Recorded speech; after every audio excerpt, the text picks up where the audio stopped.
এই ঢাকার কোটি কোটি টাকা দিয়ে ক্রয়কৃত জমি মালিকদের উপর এখনো চেপে বসে আছে এই রাজুকের কিছু অসাধু কর্মকর্তা এবং তৎসংশ্লিষ্ট কিছু পরিবেশবাদী নামে আমাদের উপর ফ্যাসিবাদের সেই চাপ চাপিয়ে দিয়ে রেখেছে।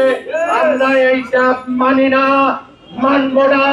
এই চাপ বাতিল করতে আমরা বাধ্য করবো ইনশাআল্লাহ। গুলশান বনানীতে 20 তলা ভবন হবে, আমি তার পাশের এলাকায় 5 তলা ভবন করে থাকবো। এটা সবচেয়ে বড় বৈষম্য, সবচেয়ে বড় ফ্যাসিবাদী আচরণ। এই আচরণ আমরা মানি না, এটা পরিবর্তন করতে হবে। আপনারা জানেন এই রাজুকের একটা ইটও ঘুষ ছাড়া কথা বলে না। সুতরাং এই ঘুষ বাণিজ্য বন্ধ করতে হবে, জমি মালিকদেরকে প্ল্যান দেওয়ার রাস্তা উন্মুক্ত করতে হবে। সম্মানিত উপস্থিতি, সম্মানিত সাংবাদিক বৃন্দ, আপনারা জানেন পরিবেশবাদীরা এতে বাধা দেয়। আমরা জানি আগামী দিনে অবশ্যই আমরা এমন কঠোর কর্মসূচি গ্রহণ করতে বাধ্য হব, রাজুকের সমস্ত অনৈতিক কর্মকাণ্ড যে বাতিল করে আমরা সমস্ত কর্মকাণ্ড বাতিল ঘোষণা করতে বদ্ধপরিকর হয়ে কঠোর কর্মসূচি ঘোষণা করব ইনশাআল্লাহ।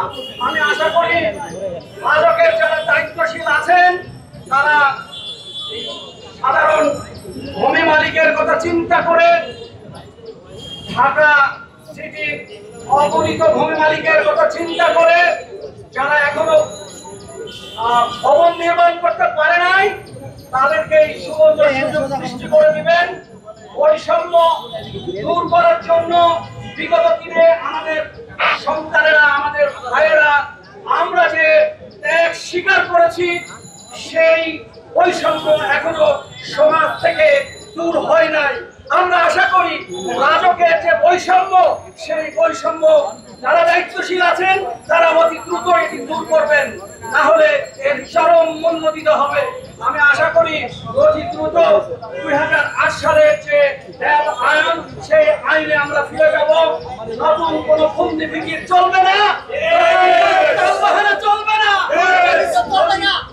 আমরা যে পরিমাণ রাজুকের ঘুষ বাণিজ্যের কথা, যে পরিমাণ আমরা ক্ষতিগ্রস্ত হয়ে আসছি, আমাদের ভাই বোনেরা যে পরিমাণ ক্ষতিগ্রস্ত শিকার হয়েছে, আমরা আগামী দিনে কোনোভাবেই এই ঘুষ বাণিজ্যের সাথে নিজেরা কোনোভাবেই সম্পৃক্ত হতে চাই না।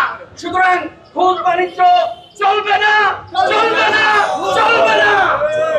আমরা আশা করছি যারা দায়িত্বশীল আছেন আমাদের এই আন্দোলনের প্রতি শ্রদ্ধা জানিয়ে আইন সংশোধন 2008-এ ফিরে যাবেন, সেই প্রত্যাশা রেখে আপনাদের মঙ্গল কামনা করে আজকের এই আয়োজককে ধন্যবাদ জানিয়ে, আমাকে সুযোগ করে দেওয়ার জন্য আবারও ধন্যবাদ জানিয়ে শেষ করছি। আসসালামু আলাইকুম ওয়া রাহমাতুল্লাহি ওয়া বারাকাতুহু।